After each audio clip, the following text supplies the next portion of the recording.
Hello दोस्तों, dictation start होगी 3 second बाद।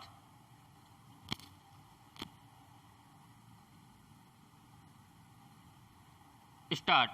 शासन और सत्ता में आम जनमानस की भागीदारी सुशासन की पहली शर्त है, तो जनता की इसी भागीदारी को सुनिश्चित करने के लिए विकेंद्रीकरण एक अनिवार्य उपकरण भी है। विकेंद्रीकरण को विश्वास, पारदर्शिता और दायित्वशीलता का निर्माण करने वाली सरकार के वैकल्पिक मॉडल के रूप में सुझाया गया है, जबकि सुशासन का तात्पर्य उक्त संदर्भों के साथ कहीं अधिक संवेदनशील और अंतिम व्यक्ति तक नीतियों के माध्यम से खुशियां और शांति प्रदान करने से है। वैश्विक पटकथा यह है कि बिना जन भागीदारी के किसी प्रकार के विकास की कल्पना जमीनी होना पूरी तरह संभव नहीं है। गौरतलब है कि विकेंद्रित शासन व्यवस्था सुशासन के अंतर संबंध को परिलक्षित और परिभाषित भी करता है, जहां स्पष्टता, न्याय और सुचिता का अनुपालन निहित है। पैराग्राफ। लोकतांत्रिक विकेंद्रीकरण के अंतर्गत स्थानीय स्तर पर सत्ता में भागीदारी सुनिश्चित करना और अपना विकास व न्याय स्वयं करने के लिए जो व्यवस्था अपनाई गई है उसे पंचायती राज व्यवस्था का नाम दिया गया। इसके द्वारा जन जन को सत्ता में भागीदारी का पूर्ण अधिकार प्राप्त है। इस व्यवस्था से सत्ता का विकेंद्रीकरण होता है, जो लोकतंत्र का महत्वपूर्ण सोपान भी है। कोरोना महामारी से भारत सहित पूरी दुनिया प्रभावित हुई है और इसके प्रभाव में सुशासन को भी चुनौतीपूर्ण बनना पड़ा है। इस आपदा को अवसर में बदलना तभी संभव है जब नियोजन और क्रियान्वयन से जनता का सीधा सरोकार हो और सुशासन की दृष्टि से व्यवस्था अधिक खुलापन लिए हो। विश्व बैंक के अनुसार सुशासन एक ऐसी सेवा से संबंधित है जो दक्ष है, ऐसी न्यायिक सेवा से संबंधित है जो विश्वसनीय है और ऐसे प्रशासन से संबंधित है जो जनता के प्रति जवाबदेह है। सामाजिक आत्मनिर्भरता से सामाजिक समस्या और उसके समाधान तक पहुंच विकेंद्रीकरण और सुशासन से ही संभव है। आत्मनिर्भर भारत को पूरी तरह कसौटी पर कसना है तो यही दोनों उपकरण सार्थक हथियार सिद्ध होंगे। पैराग्राफ। विकेंद्रीकरण को लोकतांत्रिकरण का उपकरण माना जाता है। भारत में 73वां और 74वां संविधान संशोधन इसका बड़ा उदाहरण है। इसके अलावा नागरिक घोषणा पत्र, सूचना का अधिकार और सूचना प्रौद्योगिकी क्रांति अर्थात ई शासन इत्यादि ने नागरिकों के सशक्तिकरण को बढ़ावा दिया है।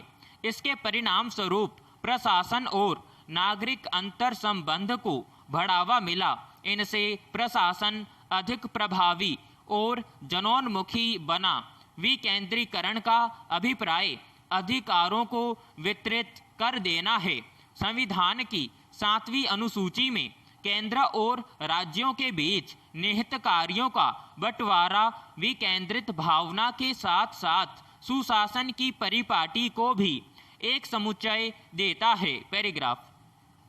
कोरोना कालखंड के अंतर्गत आपदा के भीषण स्वरूप को देखते हुए निर्णय कहां से और कितने लिए जाएं, इसकी भी एक जद्दोजहद देखी जा सकती है। पिछले साल आई पहली लहर के दौरान पूरे देश में पूर्णबंदी का फैसला एक केंद्रीय फैसला था, जबकि इस साल दूसरी लहर में ऐसे निर्णयों को राज्यों के माध्यम से संचालित करके विकेंद्रित स्वरूप का परिचय दिया गया। सुशासन इस बात का हमेशा मोहताज रहा है कि चीजें जितनी समीप से परोसी जाएंगी उतनी ही संवेदनशीलता के साथ लोकहित साधा जा सकेगा।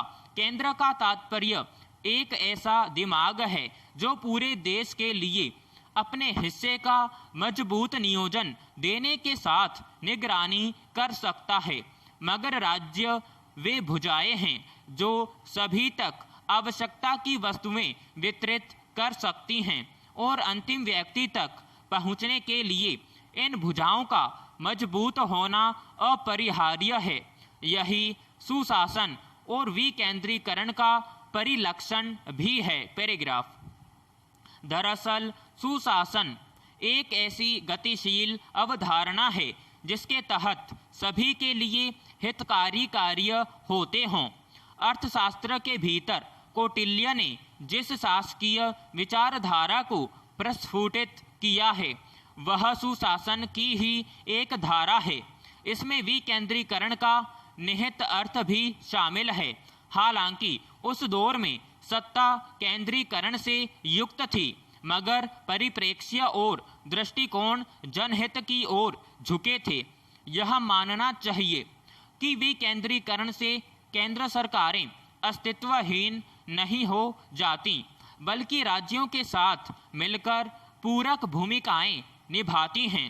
कोरोना आपदा की इस घड़ी में यह उदाहरण देखने को मिल सकता है कि केंद्र और राज्यों ने इससे निपटने के लिए कैसे राजनीतिक उतार चढ़ाव से परे होकर केवल सुशासन की स्थापना में ही ताकत झोंकी।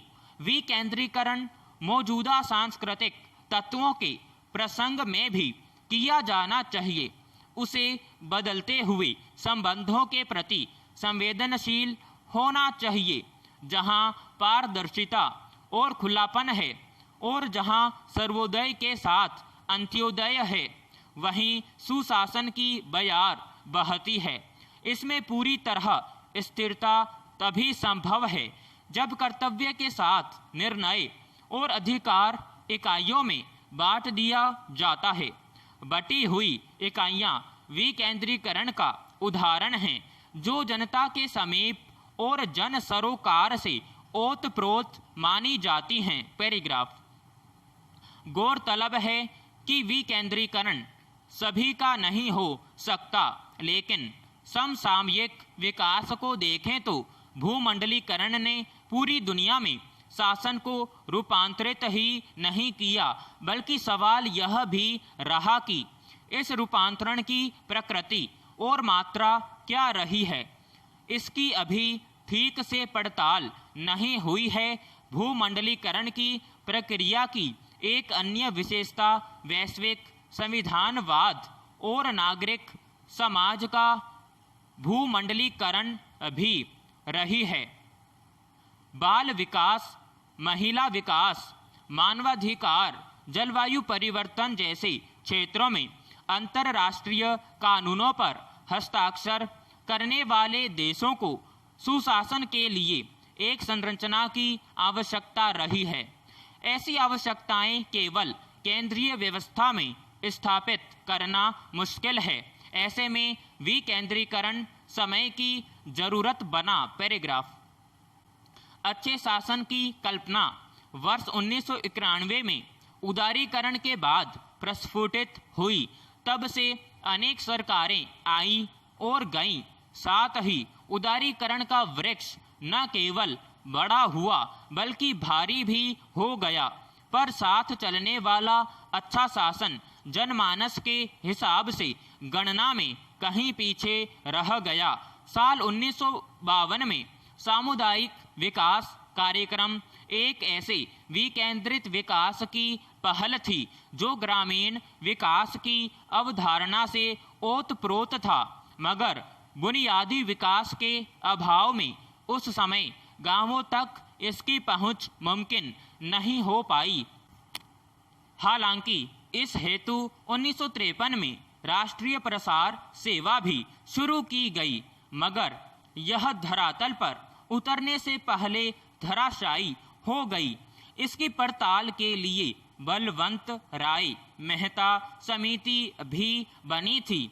इसी समिति की सिफारिश से यह साफ हुआ कि जिनका विकास करना है उन्हें ही यह काम देना ठीक रहेगा। यहाँ से स्वतंत्र भारत में लोकतांत्रिक विकेंद्रीकरण की लो जली थी। विराम समाप्त।